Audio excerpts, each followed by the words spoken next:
इस वीडियो में हम लोग डिस्कस करेंगे एग्रीकल्चर इनकम के बारे में कि इनकम टैक्स के अंदर एग्रीकल्चर इनकम पे भाई कितना टैक्स लगता है, अगर लगता भी है या फिर नहीं भी लगता है तो किस तरह से आपको जो है यहाँ पे कंप्यूटेशन करनी पड़ती है, कौन सी आपको आईटीआर फॉर्म फाइल करना पड़ता है, कैसे आईटीआर फॉर्म फाइल होता है। तो ये स्टेप बाय स्टेप पूरा प्रोसेस आपको बताने वाला हूँ इस वीडियो के अंदर, तो प्लीज़ पूरा वीडियो यहाँ पे जरूर देखिएगा। आपको बताना चाहूँगा, अगर आप एक प्रोफेशनल एक्सपर्ट के थ्रू बहुत ही अफोर्डेबल कॉस्ट के अंदर अपनी आईटीआर फाइलिंग कराना चाहते हैं या मुझसे सीखना भी चाहते हैं विद द कोर्सेज, तो मैंने सारी सपोर्टेड लिंक डिस्क्रिप्शन बॉक्स में दे रखी है। तो चलिए गाइस शुरू करते हैं। पहले बात करते हैं कि एग्रीकल्चर इनकम पे कितना टैक्स लगता है। तो अगर आपके सिर्फ और सिर्फ एग्रीकल्चर इनकम है और कोई भी अदर इनकम नहीं है तो उस केस में भाई आपके ऊपर कोई भी टैक्स नहीं लगता है। तो ये इनकम जो है आपकी एग्जेम्प्ट इनकम मानी जाती है और इस एग्जेम्प्ट इनकम के साथ में आप इनकम टैक्स रिटर्न यहाँ पे फाइल कर सकते हैं, आपको कोई भी टैक्स पे करने की जरूरत नहीं है। लेकिन भाई अगर आपकी एग्रीकल्चर इनकम के साथ में नॉन एग्रीकल्चर इनकम भी है, यानी खेती बाड़ी से तो आपकी इनकम होती है, साथ में आपने छोटा सा कोई बिजनेस खोल रखा है, कहीं पे जॉब करते हैं, बैंक का इंटरेस्ट आता है कि कहीं पे इन्वेस्टमेंट कर रखी है, वहां से आपकी इनकम जनरेट होती है। तो ऐसी कोई भी चीज़ें हैं जहाँ पे एग्रीकल्चर इनकम और आपकी नॉन एग्रीकल्चर इनकम भी ये दोनों हैं, तो उस केस में भाई फिर आपको टैक्स की जो है कैलकुलेशन करनी पड़ेगी। और इसमें भी दो कंडीशन है कि एग्रीकल्चर इनकम जो एटलीस्ट 5,000 से ज़्यादा होनी चाहिए और नॉन एग्रीकल्चर जो इनकम है वो जो बेसिक एग्जम्पशन जो लिमिट होती है, अगर मैं ओल्ड टैक्सेस में बात करूँ तो 2.5 लाख रुपए की होती है। तो 2.5 लाख से ज़्यादा की अगर आपकी नॉन एग्रीकल्चर इनकम है और एग्रीकल्चर 5,000 से ज़्यादा की है तो फिर आपको टैक्स की यहाँ पे कैलकुलेशन करनी पड़ेगी। अब भाई ये जो टैक्स की कैलकुलेशन है, वैसे तो इसका एक फॉर्मूला यहाँ पे बना हुआ है, लेकिन मैं आपको लाइव भी दिखाऊंगा आईटीआर फॉर्म के अंदर ये कैसे काम करता है। फॉर्मूला बड़ा ही सिंपल है। पहले आपकी टोटल जितनी भी इनकम है, चाहे एग्रीकल्चर है नॉन एग्रीकल्चर है, उस पर टैक्स कैलकुलेट कर लो। उसके बाद में सेकंड स्टेप के अंदर आपको सिर्फ और सिर्फ एग्रीकल्चर इनकम लेनी है और बेसिक एग्जम्पशन लिमिट लेनी है। एग्जांपल के साथ में समझाता हूं, जैसे मान लो आपकी एग्रीकल्चर इनकम है सिर्फ 2 लाख रुपए की, नॉन एग्रीकल्चर इनकम है आपकी 7 लाख रुपए की, ठीक है। तो पहले 9 लाख रुपए के ऊपर सीधा टैक्स कैलकुलेट कर लो, मान लो 92,500 रुपए आ गया, ठीक है। फिर सेकेंड स्टेप में क्या करना है, केवल और केवल आपको एग्रीकल्चर इनकम लेनी है 2 लाख रुपए और उसमें ऐड करनी है बेसिक एग्जम्पशन लिमिट जो कि ओल्ड टैक्स रिजिम के अंदर 2.5 लाख रुपए और न्यू टैक्स रिजिम के अंदर 3 लाख रुपए। वो ऐड करने के बाद में आपकी जो इनकम बन रही है उसके ऊपर टैक्स कैलकुलेट कर लो, तो वो मान लो 10,000 रुपए बनता है। तो आपको जो नेट टैक्स यहाँ पे पेमेंट करनी है वो यहाँ पे स्टेप 1 में से स्टेप 2 आपको लेस करना होगा और जितना भी यहाँ पे रिमेनिंग अमाउंट होगा वो आपको एज ए टैक्स पे करना पड़ेगा। अब चलिए सीधा ही मैं आपको लाइव आईटीआर फाइलिंग के अंदर ले चलता हूँ। तो सबसे पहले यहाँ पे आपको अकाउंट बनाना पड़ेगा, अकाउंट नहीं बना हुआ तो एक बार साइन अप कर लीजिए और लॉग इन कर लीजिए। अब भाई आईटीआर के अंदर बहुत सारे फॉर्म्स होते हैं, तो देखिए अगर आपकी एग्रीकल्चर इनकम 5,000 के नीचे तो आप आईटीआर 1 फाइल कर सकते हो, 5,000 के ऊपर है तो उस केस में आईटीआर 2 या आईटीआर 3 आपको कंसीडर करनी पड़ेगी। सैलरी की इनकम है, इंटरेस्ट है, कैपिटल गेन है, एग्रीकल्चर इनकम है, तो उस केस में आपको आईटीआर 2 के साथ जाना होगा। अगर बिजनेस की भी इनकम है तो उस केस में आपको आईटीआर 3 के साथ जाना होगा। तो फाइल करने के लिए भाई ई फाइल सेक्शन में जाना है, फाइल इनकम टैक्स रिटर्न, यहाँ पे आपको असेसमेंट ईयर चूज करना है, मोड हम लोग ऑनलाइन रखेंगे। स्टार्ट न्यू फाइलिंग बटन पे क्लिक करूंगा, स्टेटस आपका इंडिविजुअल रहेगा, यहाँ पे आपको फॉर्म सेलेक्ट करना है, तो आईटीआर 2 फॉर्म यहाँ पे मैं सेलेक्ट कर रहा हूँ। प्रोसेस विद आईटीआर बटन पे क्लिक करूंगा, लेट्स गेट स्टार्टेड बटन पे क्लिक करूंगा। यहाँ पे जो है रीजन पूछेगा क्यों आईटीआर फाइल करना चाहते हो आप अदर रीजन यहाँ पे चूज कर सकते हो, कंटेंट बटन के ऊपर क्लिक कर सकते हो। अब देखिए यहाँ पे इंपॉर्टेंट शेड्यूल आपको सेलेक्ट करना पड़ेगा। नॉर्मली क्या होता है, एग्रीकल्चर इनकम जो आपको एग्जेम्प्ट इनकम में दिखानी पड़ती है, तो आपको क्या करना है, यहाँ इनकम वाले कॉलम के अंदर जाना है। यहाँ पे बहुत सारे शेड्यूल होंगे, जैसे सैलरी का है, हाउस प्रॉपर्टी का है।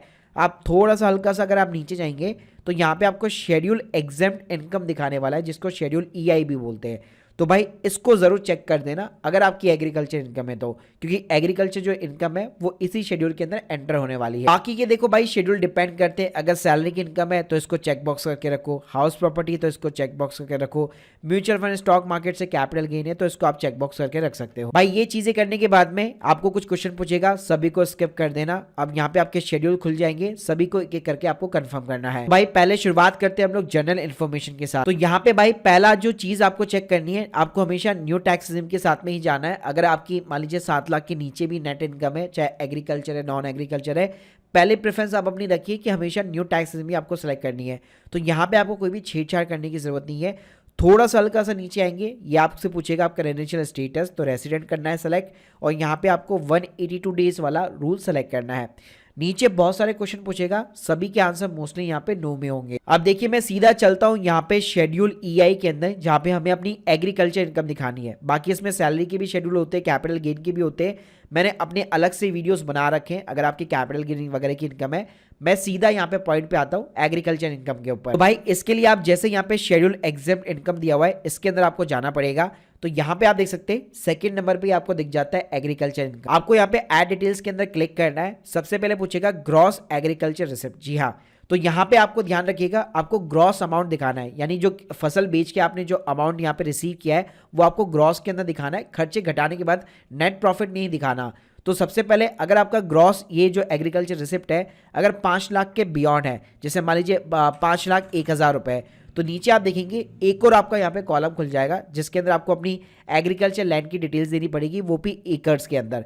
अगर 5 लाख के नीचे तो देख सकते हैं आप ये कॉलम को जो यहाँ पे फिलअप करने की रिक्वायरमेंट नहीं है, मतलब ये कॉलम ही आपको दिखेगा नहीं। तो ये कॉलम भाई तभी दिखता है एडिशनल जब 5 लाख के बियॉन्ड आपकी एग्रीकल्चर रिसिप्ट होती है। मान लो एग्जांपल के लिए 15 लाख रुपए की आपने जो है फसल बेची है, उसमें जो आपको जो एक्सपेंडिचर है आपका ऑलमोस्ट 50% हो चुका है, तो मान लो 8 लाख रुपए का आपका एक्सपेंडिचर हो गया, तो भाई 7 लाख रुपए का आपने नेट प्रॉफिट कमाया है। नीचे आपसे पूछेगा आपकी जो एग्रीकल्चर लैंड है वो कौन से डिस्ट्रिक्ट के अंदर है, तो वो आप लोकेशन डाल दीजिए। उसके बाद में भाई यहाँ पे एकड़ के अंदर आपको जो एग्रीकल्चर लैंड डालनी है। वैसे तो बहुत सारे गूगल्स पे आपको टूल्स वगैरह मिल जाएंगे जो बेसिकली बीघा को जो है यहाँ पे एकर्स के अंदर कन्वर्ट कर देते हैं। तो जैसे आप देख सकते हो ये housing.com के ऊपर मेरे को मिल गया। आप अपना सिंपली तरीके से स्टेट सेलेक्ट करो और भाई जितनी भी आपका बीघा है तो वो आप देख सकते हो एकड़ के अंदर इसने कन्वर्ट कर दिया, 4.79 हो चुका है, तो उतना ही मेरे को यहाँ पे इंसर्ट कर देना है। इसके बाद में भाई एग्रीकल्चर लैंड आपकी ओन है कि नहीं है, रेन फीड है या फिर इरिगेटेड है, वो आपको सेलेक्ट करना है। तो यहाँ पे आप देखोगे कंफर्म करने के बाद में 7 लाख रुपए की आपकी शेड्यूल ईआई के अंदर इनकम आ चुकी है। अब घबराने की जरूरत नहीं है, इसके ऊपर भाई टैक्स नहीं लगेगा। लेकिन अब मैं बात कर रहा हूँ, लेट सपोज अगर आपकी अदर इनकम भी है, कि मान लीजिए कहीं से भी अगर आपकी कोई अदर इनकम आती है, बैंक का इंटरेस्ट वगैरह आता है, तो शेड्यूल आपका जो है अदर सोर्सेज बना हुआ है, तो उसके अंदर आप देखेंगे तो आपके डिविडेंड के और इंटरेस्ट की इनकम आपको ऑलरेडी प्रीफिल्ड मिल जाएगी। बाकी क्रॉस चेक करने के लिए आप अपना एआईएस भी चेक कर सकते हो, जिसके अंदर आपको अपनी पैन कार्ड के अगेंस्ट में गवर्नमेंट के पास में जो भी इंफॉर्मेशन है या जो भी डेटा बेस है उनके पास में कहां से आपकी इनकम आ रही है, वो सारी चीजें यहाँ पे आपको दिखने लग जाएगी। अब एग्जाम्पल के लिए मान लीजिए आपका और भी कोई अदर बिजनेस है, डेयरी का या कोई भी अदर टाइप का बिजनेस है, तो यहाँ पे आप एनी अदर इनकम ऐड कर सकते हो। यहाँ पे आप एक अपना डिस्क्रिप्शन वगैरह डाल सकते हो। जैसे एग्जांपल के लिए मान लो मैंने 4.5 लाख रुपए की मैंने यहाँ पे इनकम दिखा दी, तो अब यहाँ पे मैं ऐड बटन के ऊपर क्लिक करूंगा। अब नॉर्मली क्या होता है 7 लाख रुपए तक की इनकम पे कोई भी टैक्स नहीं लगता और एग्रीकल्चर के ऊपर भी कोई भी टैक्स नहीं लगता। लेकिन यहाँ पे मैं बात कर रहा हूँ जहाँ पे आपकी एग्रीकल्चर इनकम भी है और आपकी नॉन एग्रीकल्चर भी है। नॉन एग्रीकल्चर आप देख सकते हो 4,84,000 रुपए हमारी आ रही है और 7 लाख रुपए की हमारी एग्रीकल्चर इनकम आ रही है। अब यहाँ पे जैसे आप कंप्यूटेशन ऑफ टोटल इनकम में जाएंगे तो यहाँ पे आप देख सकते हो 4,84,000 हमारा ये आ गया। 7 लाख रुपए अगर आप जाके देखोगे नीचे तो हमारा एग्रीकल्चर आ गया, यानी कि टोटल 11,84,000 रुपए की हमारी इनकम बन गई। अब भाई नॉर्मली यहाँ पे आप कंप्यूटेशन ऑफ टैक्स के अंदर देखोगे तो यहाँ पे क्या होता है, नॉर्मली अगर आपकी टैक्स जो है अगर नॉर्मल रेट से होती है तो 7 लाख के नीचे कोई भी टैक्स नहीं लगता। लेकिन जो हम लोगों ने कैलकुलेशन मैंने आपको स्टार्टिंग बताई थी, तो यहाँ पे आप देख सकते हो आपकी जो टोटल इनकम है पहले उसके ऊपर टैक्स यहाँ पे कैलकुलेट किया गया है, 87,712 का टैक्स आ रहा था। उसके बाद में आपकी जो एग्रीकल्चर इनकम थी और जो बेसिक एडमिशन लिमिट थी उसको ऐड करके उस पर टैक्स कैलकुलेट किया गया है, वो आ रहा है 60,000 रुपये। फिर उसमें से यहाँ पे माइनस कर दिया गया तो 27,712 रुपये का आपका टैक्स बन रहा है। और अच्छी बात क्या है, न्यू टैक्स सिस्टम में 25,000 रुपये तक की आपको रिबेट मिल जाती है, अंडर मतलब सबको मिल जाती है।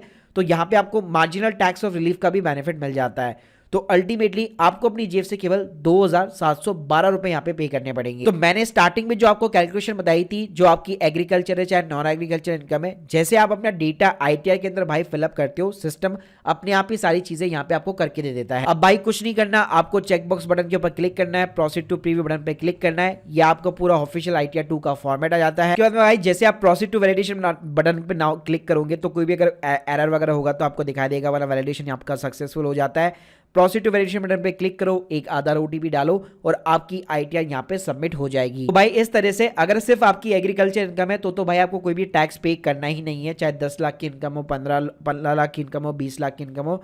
लेकिन अगर एग्रीकल्चर इनकम के साथ में नॉन एग्रीकल्चर इनकम है तो भाई आपको टैक्स पे करना यहाँ पे पड़ सकता है, तो उसकी आपको कैलकुलेशन लगानी पड़ती है। और आईटीआर सिस्टम जैसे आप डेटा फीड करते हो आईटीआर फॉर्म के अंदर, सारी चीजें जो है आपके सामने निकल के आ जाती है। Guys hope you like this video. अगर आप एक प्रोफेशनल एक्सपर्ट के थ्रू अपनी आईटीआर फाइलिंग कराना कराना चाहते या फिर मुझसे सीखना चाहते थ्रू द कोर्सेज, तो सारी लिंक मैंने डिस्क्रिप्शन बॉक्स में दे रखी है। अगर आप लोग की कोई भी डाउट्स है कमेंट बॉक्स के अंदर जरूर बताइए। Thank you guys, thank you very much.